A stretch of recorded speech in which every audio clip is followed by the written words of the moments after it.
Hi everyone, it's Gray here, just swooping in ahead of the episode. Just to warn you, some of the audio is a little bit rough in places. I was trying out some new kit and the microphones are brilliant, but I had the gain set too high and you can hear it a bit in some of the podcast. So I just wanted to warn you ahead of time, but I think the episode is still really great. So hopefully you'll enjoy it.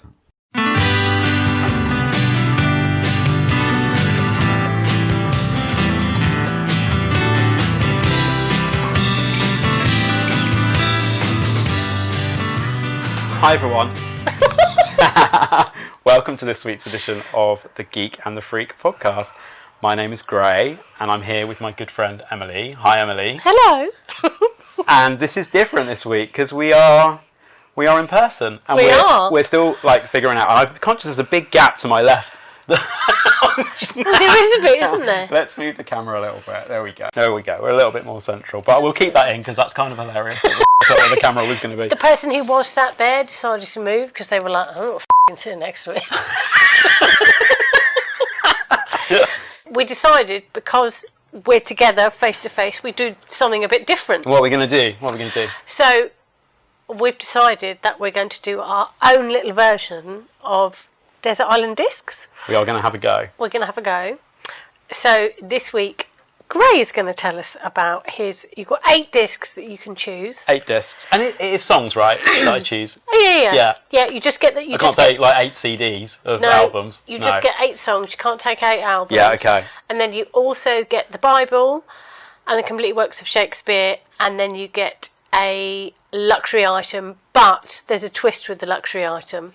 It has to be inanimate, doesn't it? Yeah, you can't just say, I want a yacht to get me off the island. Yeah, and I can't take my cats. Oh, I don't know, you might be able to say, why would you want to take your cats? You'd end up eating them.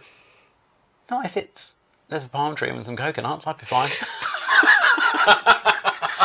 But the whole thing with the luxury item is we're going to save that. The twist is going to be that if you want to know about Gray's luxury item, you've got to find it on our TikTok. So you're more of an expert on Desert Island Discs than I am. So I don't get to choose a book. I just have to take the Bible and the complete works of Shakespeare. No, you get a book as well. Beg your pardon. So you get the Bible. Yeah. The things that you have to take. Bible, complete works of Shakespeare. Then you take a book of your choice and a luxury item of your choice. Okay, so do you want to tell us about track number 1? Track number 1 is a track called Good Fortune by PJ Harvey. Yeah.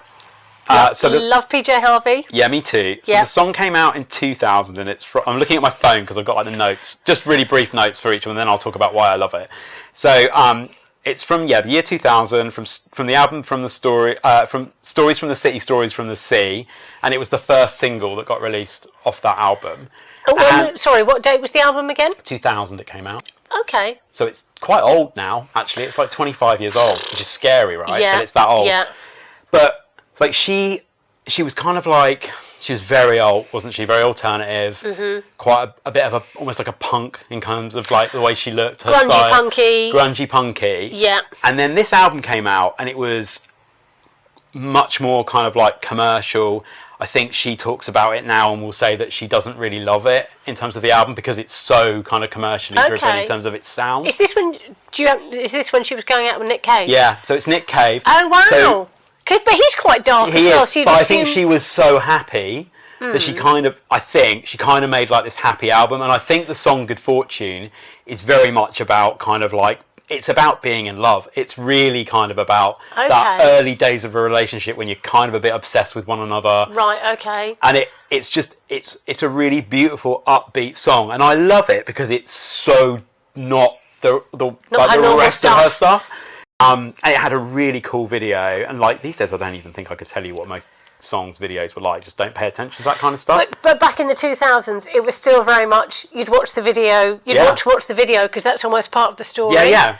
And it was her wandering around the streets of London at night, and she's kind of like, I fancied her. Like she was, God, who didn't? She was so hot, right? And she still is. And she's, kind of like fiercely intelligent woman. Mm-hmm. Really like quite outspoken kind of feminist, and she's so cool in the video, just dancing around the streets of London. She looks amazing, so kind of like, I don't know what the like, at kind of like peace with herself, I Right, guess, about okay. who she is, like comfortable in her own skin. Yeah. It's kind of like a couple of years after like turning up at Glastonbury in like a pink latex suit like she did and stuff like that. And yeah, it's such a cool, beautiful, lovely song. Okay.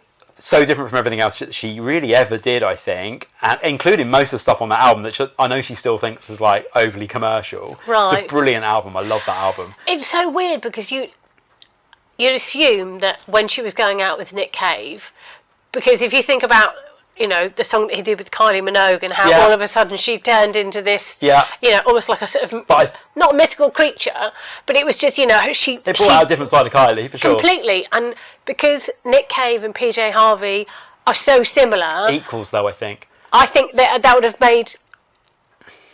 People would have been surprised that it was so commercial, because you'd think it's going to be not really dark, but she'd be in the element of her grunge punk, Yeah.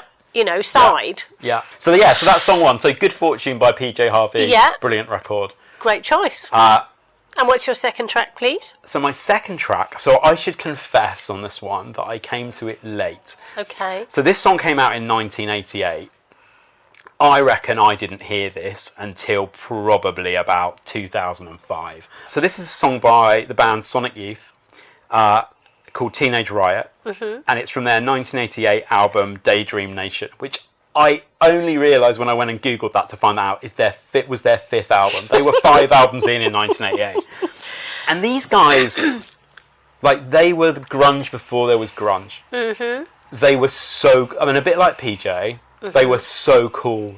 It was almost unbelievable how cool they were. They were so cool, it was almost not cool that they sold records. Do you know what I mean? It was that kind of level of... Kim Gordon is one of my heroines. Heroines. Yeah. She is an absolute icon. I love her. She is amazing. She's love amazing. Her. And She's incredible. Like, honestly, like, if you've never heard of them, like, just go read kind of like the backstory, and it's just, I mean, there's like drama between her and Kirsten Moore or whatever it was called, the lead singer.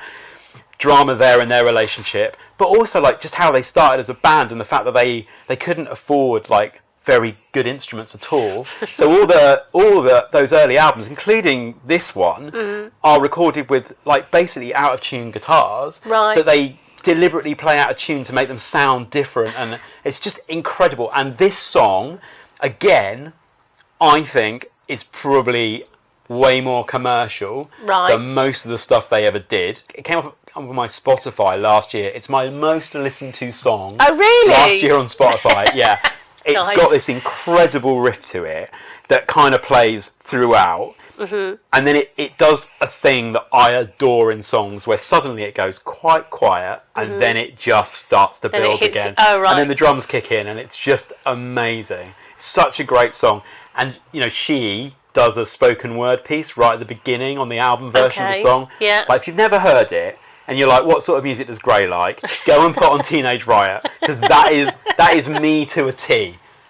And go back to the whole playing instruments that are out of tune and a bit cranky and a bit... That's actually an art in itself, because... Absolutely. I mean, you know, playing any instrument is an art, but to play something out of tune well and make it sound good is no easy task. No, exactly. I mean, I've always loved Sonic Youth. I've got her autobiography. Have you? Mm-hmm. Oh, I might borrow that.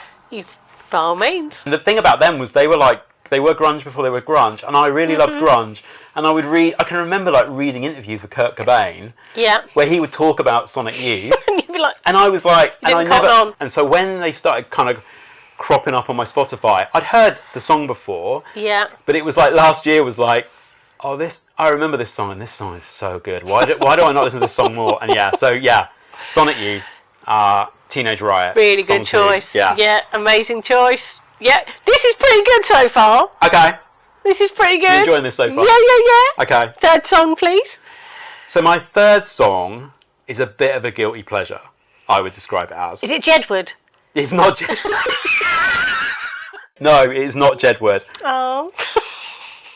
So these interesting on Spotify. So Teenage Riot was my most listened to song. This is my most listened to band, which is like says a lot about where I'm at these days with my music, I think. Okay. So this song is called Misery Business, and it's by the band Paramore.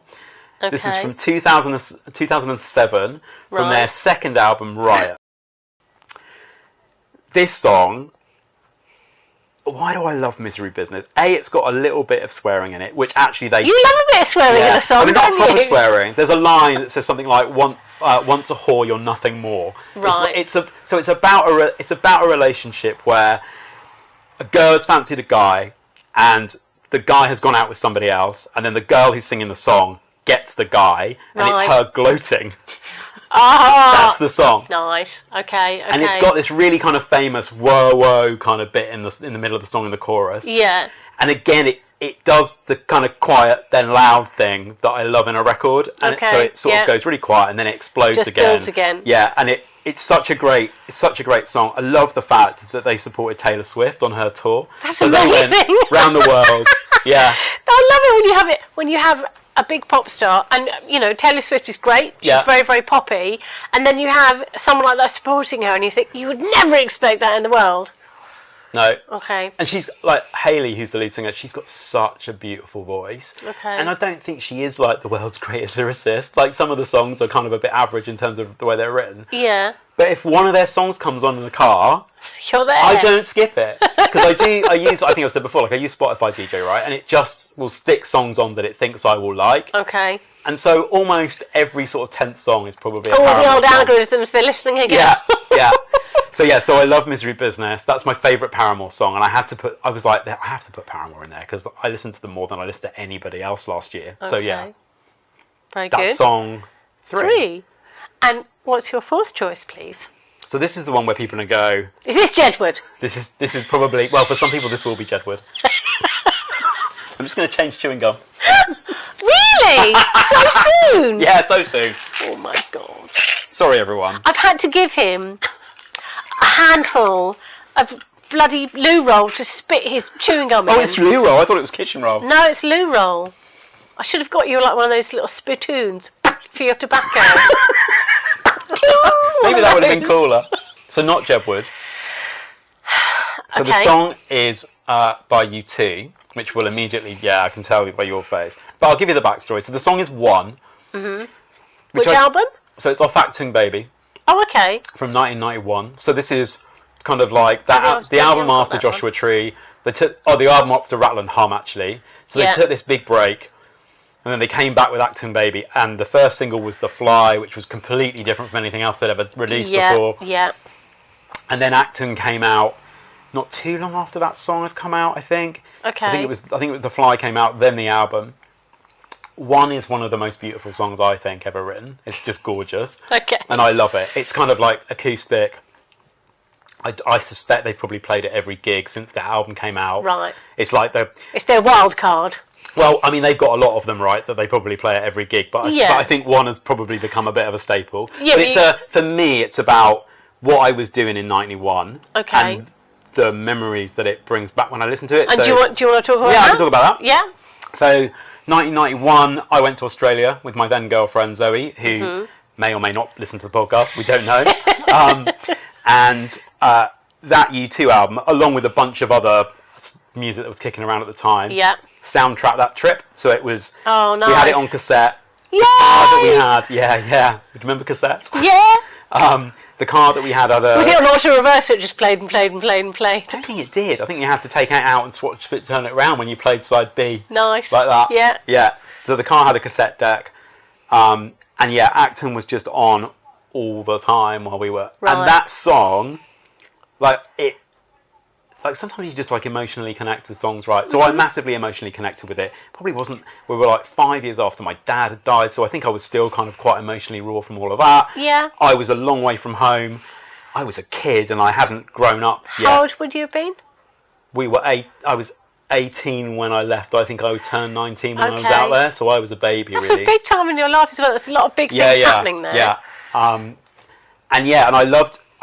I had for a long time, U2 were they were my band. They were my favourite band. Mm-hmm. And yeah, One was just a really special song, and it obviously there was kind of romantic kind of stuff that was linked with Zoe at the time. Yeah. I think it was kind of like our song. Like if they ever came and played Isle of Wight Festival, which I think is unlikely, I think we would probably make sure we were together to watch you two. Oh, would you? I think so. Yeah, I think we would probably make that that's effort. quite lovely, though. Yeah, I think we would, because like we're really good friends these days. Yeah. And, we went out for lunch over Christmas and stuff, so we get on really well. There's no romantic stuff there anymore, but I think we still got Just a sense of still connection because we went through some stuff together. Yeah, and that's nice because so many people split up and it's all horrible and bitter and nasty, and it's really nice if you can get to that stage where you can be friends with somebody and appreciate those memories and those things that happened. Yeah, and 100%. Yeah. So yeah, you two won. That would definitely have to come to Lovely. the desert island. So that's 4 songs down. Yeah, Should we take a break? we can take a break. This week's sponsor is our local pet shop, Barks and Beaks. Barks and Beaks. Barks and Beaks in Staunton Road, just off the High Street. Obviously is a family-run pet shop, and they have got everything going. Cat things, dog things, accessories. They've got fish, they've got budgies, they've got guinea pigs, you name it, they've got it. And Maureen and Ron have said that if you go in and mention the podcast, you can get a free worming treatment for your budgie. For your budgie? Yeah. Just for budgies? Yeah. Just not for cats? Not for cats, not for dogs, just for budgies. Okay. Yeah, so you can get a free worming treatment for your budgie. Amazing. Yeah. Thank you, Ron. Thank you, Maureen. It's very kind. Who was the sponsor? Oh, it was the jewellers, wasn't it? For It was Mother's the Day. jewellers. Well, Did they get much take up? I think they did. I think they actually had to close early because they'd run out of pearl necklaces. Had they? Yeah. There was only so many they could muster, so yeah. Yeah. Yeah, but no, they had a great I day. I hear they do dry up quickly. Or not, as the case may Or be. not as the case may be. But yeah, they had a very busy Mother's Day, and all the mums were really, really happy. I bet they were. Okay. Thank you, Emily, for this week's sponsor. That's Well, no, awesome. thank you Look to forward to Maureen. hearing about how that goes. Thank you to Maureen and Ron. That's very kind of them. Yeah. Thanks, Maureen and Ron.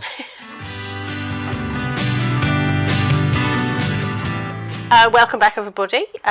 This week, as we said, we're having a slightly different format because Gray and I are here together, and we're doing our version of Desert Island Discs. It's Gray's turn this week.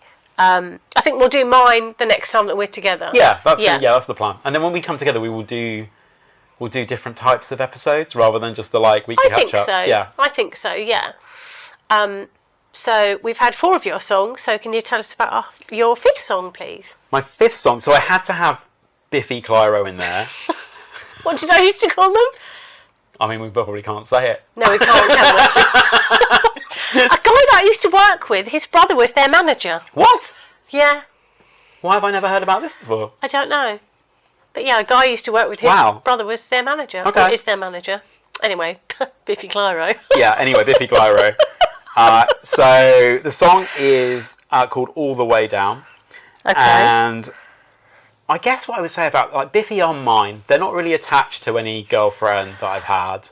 They're yours, are they? They completely belong to me. Okay. Whereas a lot of other songs are... Yeah, there's a memory with someone else quite often. Yeah, there is. Yeah. And this is not what they're about for me at all. Okay. I found them by myself. Mm-hmm. Saw them really early. I found them by myself. I did. I didn't read about them in a magazine. I walked into our price one day. I literally saw that I heard one song and it was on, do you remember MTV2 or MTV Rocks, I think it was called? I don't think it exists anymore. It's like an Okay. MTV channel that just played alternative music all the time. Nice. And I heard one song of theirs on there from this album actually that I'm talking about, and went and bought the album, and it was they're at this point in their career, they were these weird experimental prog rockers with a Okay. bit of a grungy emo kind of feel to them. Yeah. And they would do weird time signatures in their songs. Time signatures would just be all over the place. Okay. When they played live, they would do this really...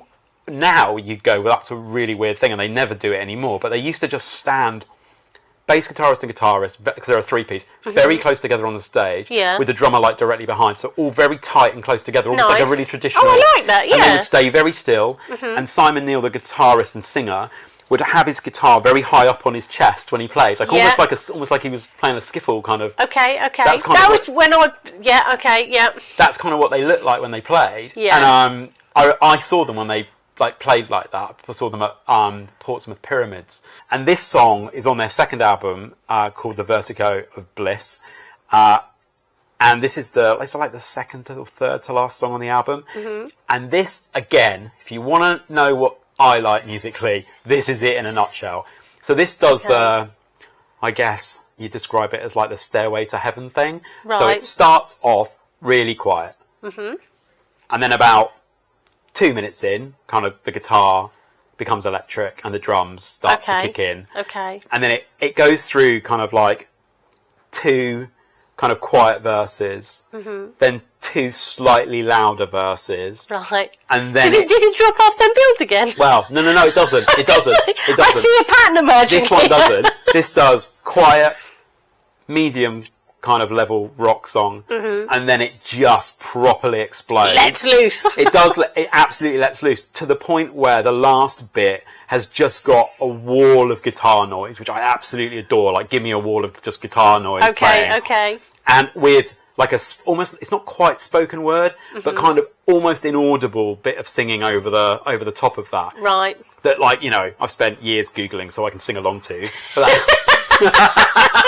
Alone in your car with no one else hearing. Yeah. It's such a brilliant Biffy song, and it is them kind of in a nutshell during that period of like second and third albums before they went kind of uber commercial. Yeah. I mean, I would say their 4th album, Puzzle, is one of my favourite albums ever, but it is much more commercial than album 2 and 3. Right, okay. And All the Way Down is like, it's a bit of almost a bridge to that kind of later style. Yeah. Like, it's got that, like, they could play it live comfortably now and it would fit in with like current kind of set. Not that they really do anymore, it's not a staple of the set or anything, but it's a really, like, it's a real grey kind of record, I think. Yeah, so I do love Biffy. I've seen them live more than I've seen anybody else. You do, don't you? Yeah, I know that you like and I know they're not everybody's cup of tea, but they're very much mine. I don't like particularly their really quiet songs. I like. Are you going a bit deaf? Do we need to see if we can get a sponsor that can sort your hearing loud. I need loud, blasting walls of sound. Maybe. So that's song 5. 5. So can we have your? Oh, we're getting close to the end. Can we have selection number 6, please? Yeah. So what I would say at this point is songs 6, 7, and 8 are my 3 favourite songs ever. Ever of all time. Ever of all time. Wow. And I can't separate them in terms of which ones are my favourite. That's okay. These also aren't in any particular order. And they're There's not. just but 8 I wanted songs. to leave these 3. Until the end. Yeah. The last one is the last one for a reason, but we'll get to that. So okay. So my next song is completely different from anything else on the list. If you've been, I don't know whether you've gone and listened to any of these. Is it Jive Bunny? It's not Jive Bunny. If only there'd been 9 picks. You can have a bonus. Can I? You want you to swap the Bible. You can only swap the Bible if you have Jive Bunny. No. So my 6th song? Yeah, 6th song. Yeah. Is Wichita Lineman by Glenn Campbell. Okay. And I can feel myself just saying that and getting kind of like emotional about it. And I think there's a variety of reasons for that. So one would be, so my mum loves music, as did my dad, but my mum in particular really loves music. And when we were growing up, the radio was just on all the time. Yeah. Like, that was like the generation we grew up in, right? Yeah, very much so. And my mum listened to Radio 2. Mm-hmm. And Radio 2, and I think it probably still does this now, right? Back in those days, in like the 70s and early 80s, it was playing music from like the 50s and the 60s, alongside stuff that was in the charts, and I guess... Especially at the weekends as well. Yeah. Especially at the weekends. Yeah. And they would play songs by artists like Glenn Campbell. So this song came out in 1968, so it's 5 years older than me, I think. Oh, I can feel myself going. Are you all right? Yeah, I'm all right. Okay. I think, I've never really expressed this before, but I think it's got the most romantic line in a song ever written. Okay. By a mile. So the line is, I need you more than want you, and I want you for all time. and I genuinely don't think wow. there's anything else in a song that I've ever heard. But Glenn Campbell is a classic, though, isn't it? You know, he's such a... His voice is amazing. Yeah. And the song is so, like, evocative. So you can literally picture this guy who's driving down these long American roads in the sunshine, and he's having to stop at, like, telegraph pillar posts and fix the wires. And that's what it's about. That's what the Wichita lineman is. That's what he's doing. And he can, while he's fixing them, the line is, you know, I can hear you singing through the wire. I can hear your voice in the wine. I think it is something along those. That's the and you know the song even like they use strings to kind of emulate the sound of like and also strings, wires. It's the same thing. Yeah, it's a beautiful song, and so I grew up listening to this sort of stuff. I quite like that kind of American era country music. I really like Dolly Parton as well. Yeah, everyone loves Dolly. Yeah, I mean, I saw her at Glastonbury a few years ago. That was amazing, but that's a whole other story. But yeah, so Glenn Campbell, Wichita Lineman, I think it's the most romantic song ever written. And it takes me back to being like, I don't know, 7 or 8 or, you know, just playing with my Lego in my bedroom and being able to hear Radio 2 coming through the kitchen. Yeah, while your mum was cooking or pottering around. I think as well, so many songs from, 40s, 50s, 60s, this is going to sound so old school, but it's so true. Songs aren't written like that anymore. The romance and the rawness of the emotions aren't like that anymore. There's a quote from somebody where they're basically saying, you know, they were saying about, it was Amy Winehouse, and she was saying about songs where these days it's like, you don't know me, I don't know you, I want you, but I don't want you to know. And songs back then were, I will rip my heart out of my chest and I will show it to you. Yeah. And that is so true, because songs just lyrics just aren't written like that anymore. No. I think that's why like Wichita Lineman connects, because it's completely so songs like that can get to you in a totally different way. Yeah, absolutely. Yeah. So number 7. So again, this is a bit different because this is a much quieter song. So this is Vandalal Crybaby Geeks by The National. I think they made the 2 best albums of all time. So is this one with the horses in the video? I don't know whether I've ever actually watched the proper video. It might be. Okay. It's the last song on High Violet. Right. Which, alongside Trouble Will Find Me, which was the album that followed it, I think are the 2 best albums ever written. Oh, you were going to get that as a tattoo, weren't you? Yeah, I am. Are you still guessing it? Yeah, well, I mean, that's news for... Sorry. Vandalal Crybaby Geeks. It's the last song on High Violet, which I adore the album. It's an amazing album. If you've never listened to The National, honestly, I could not recommend that album enough. Okay. It's such a great album. I went and saw them with our good friend Scott at the O2. Yeah. I wasn't massively into them at that point. Okay. I'd had a girlfriend who got me into them a bit, but I hadn't listened to them loads. I had this album, so I knew it. Yeah. We went and watched them. So we're stood in the O2 on ground level, which is the best way to watch a band, I always think. Oh yeah. Up in the gods is rubbish. And having been sat down. Sorry, gigs we have to sit down are so odd. Yeah. I can't. I'm like, weird. No. Yeah. I'm not a massive fan. So we're there, and this is they were touring. I think they were touring Trouble Will Find Me at that point. But this song was still very much a part of the set, right? And it closed the gig, I think. But everybody literally sung along. Wow! To the whole song, and he just almost didn't sing. Oh, Matt Berringer just did, and I've got a real thing, and it's a bit of a. Like being a football fan about crowd singing songs. Yeah. Like being in a crowd when a crowd is singing a song is like spine tingling for me. I absolutely love it. Okay. So an audience just knowing all the words and singing his song back to him. Yeah. That's quite. It was amazing. Yeah. And he's off. He's off around like the audience up in the seats and stuff. It was amazing. Oh wow. Yeah. While it was going on, and he obviously still had a microphone with him, and I think was occasionally joining in, but he basically just let the crowd sing it. Oh. If you search for it on Spotify, search for Vandalal Crybaby Geeks, and we'll list the songs in the show notes so you can see the titles and stuff. Definitely. If you search for it on Spotify, there's a live version which I think was recorded in Italy, and literally what I just described. So it's the same just thing. the crowd singing the song. Oh, wow. And it's amazing. So if you're into crowd singing songs like I am, you will appreciate you'll appreciate it. It's just it's amazing. Oh, fab! That sounds awesome. Very, I'll very have cool. to listen to that Italian one. Yeah. Yeah, it's great. It's a great song. So I should describe the song, shouldn't I? So it's like a slow acoustic song. It's got, I think, a double bass playing, or if not, a really deep bass notes from on a bass guitar. Okay. And it's quite like, it's sad and melancholy, and it's got this really great refrain, which goes, "I'll explain everything to the geeks." And I don't know why. It's the way Berenger sings it. He's got kind of quite an unusual voice. Mm-hmm. That line gets sung 3 times at the end of the song. Okay. And by the time the third one's being sung, I'm like gone, like emotionally. I don't know what it is about You're in floods. Yeah.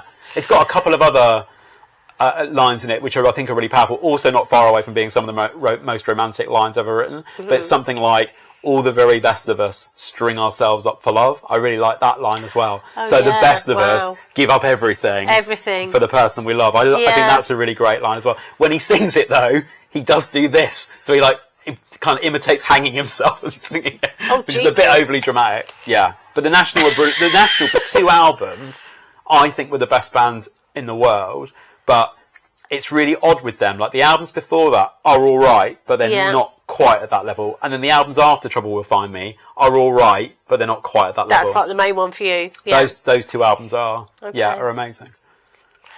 And I think we're down to your last... My last song. Your last song. So, disc number 8, please. So why this is last? So it is in that top 3 of songs I can't choose between. But the reason it's the last song is because the band that sing this song, they end their gigs with, "We don't say goodbye, we just say this." Right. And then they play Everlong. I knew. Yeah. And God, and again, this is mine. This is not connected to anyone. Right. There's no emotional, romantic attachment to this song at all. No, it's just a song that's got to you. Yeah. Yeah. And it's hit you in the feels. It has. And there's a couple of reasons for that, I think. So one is that there's 2 different ways this song can be played. Mm-hmm. So I always think like I've only ever seen it live, you see. Have you? And what version did they do? Did they do like the big heavy, the big riff? And I think so. Yeah. Yeah. So there's another version of the song which is an acoustic vertion of the song. Yeah. No, it's not that one I have heard. No, and the acoustic version of the song is beguiling and beautiful, and like, it's such a great song. And I always think the very best heavy rock songs, if they can be translated into an acoustic version, that probably means there's something special about it. Okay. I love it's got this kind of thumping, pulsating riff all the way through it. The heavy version of the song. Yeah. I've seen them a bunch of times too, and I've seen the song played a couple of different ways. So when I saw them at Wembley, when they were on, they did like Wembley like 2 nights in a row. The new Wembley, it was incredible. This is quite a long time ago now that I went and saw that. That's. But they did like 15 years ago. Must be quite close to that. Yeah. Maybe not quite that long. 12, 15 years ago. Yeah, that's something what I've like done. that. Something like that. Did they finish the set with it? Maybe not quite finish the set with it, because at that point they weren't doing the "we don't say goodbye, we just say this" bit. Right. Okay. But Dave Grohl came out into the middle of the audience on like a long platform. Oh, the extra bit that comes out. Extra bit. Came out into the middle of that. Played almost all of the song, 2/3 of the song acoustically, just him. Yeah. Honestly, it's on YouTube. Go watch it. It's incredible. Sounds amazing, and you can hear the crowd singing all the words. So again, and I know that I'm in it. I was one of those little voices. I was in the audience. Probably crying, because I get really emotional with Everlong. Uh-huh. And then it got to like 2/3 of the way through, and the drum kind of comes in hard. Right. And he just ran back to the middle, to the band. And then it just did exactly what I wanted it to do. Yeah. It then kicks off and be mental. Kicks off. Yeah. Nice. I also saw them play it like full hardcore mode once at Isle of Wight Festival, or twice at Isle of Wight Festival actually, and also at Glastonbury. Okay. So I saw them in that field, which I genuinely think, if you like open air gig wise, there's nowhere like that field. It's just the best place to watch a band. Yeah, yeah. And they were amazing that night. Played for like 2 hours. Music outdoors anyway is something so special. Yeah. I also saw them at the O2 with my sister, where we were sat up in a box. Okay. which was a weird experience for the Foo Fighters, and nobody stood up, nobody dancing. It's No, very that's odd. I couldn't cope with that at all. It is no. odd, but it was still great, and I Yeah. and I love the Foo Fighters. They're not a great album band. They're like a proper there's always a good single of every album. Yeah, but they're live. Yeah, but live, they're amazing, and The Colour and the Shape actually is a good album that this is off because it's got like My Hero on it and a couple of other quite well known Foo Fighters songs. And I love Dave Grohl. I love it was like. There are a couple of bands that could have easily been on there. So one is Nirvana. I had a Nirvana song on the list to start with, and it's so difficult to choose, isn't it? Yeah, and then the other band that I should, if my mum is listening to this, she'll be really surprised aren't here. But Queen would. Yeah, you're a huge Queen fan, and Elton as well. Yeah. Elton would probably never have been in the top 8, but Queen, that was quite like if I could put an extra song on it, there'd be a Queen song there somewhere. I don't know what Queen song it would be. That would be really hard to choose. That would be really hard to choose. Really hard. Yeah. Because you think of one, then you go, oh no, but what about this one? Yeah. Whereas all those other bands, one? I know what my favourite songs are, I guess. So yeah, there you go. There's my 8. So I'll put all of those in the show notes. If you've not listened to any of them, perfect. Go have a listen. They're all bangers. And Gray's bangers. That's what we're calling the episode. Gray's bangers. That's the episode name sorted. Even Jedward. So, like we said, if you want to know about Gray's choice of his book and his luxury item, you've got to go and find us on TikTok or Instagram, and you can find those there. Thank you so much for listening, everybody. We really, really appreciate it. As I say, the next time that we're together, we'll do My Desert Island Discs, or we might just do a different kind of format. But we hope you've enjoyed the show. If you'd like to email us, if you have any questions or anything you'd like to chip in or say, do you want to watch this or do you want to listen to this, you can email us at thegeekandthefreakpod@gmail.com. And also you can find us at the Geek and the Freak Pod on Instagram and the Geek and the Freak on TikTok. Yes. And we will be back next week with a kind of back to normal episode. Thank you very much, everybody. We hope you've enjoyed it. See you soon. Bye. Bye. I found a lion in my closet the other day. When I asked him what he was doing there, what do you think he said? A lion in your closet? Yeah, what do you think he said when I asked him what he was doing? Don't know. None of your business. How does the moon cut his hair? I don't know. Eclipse it.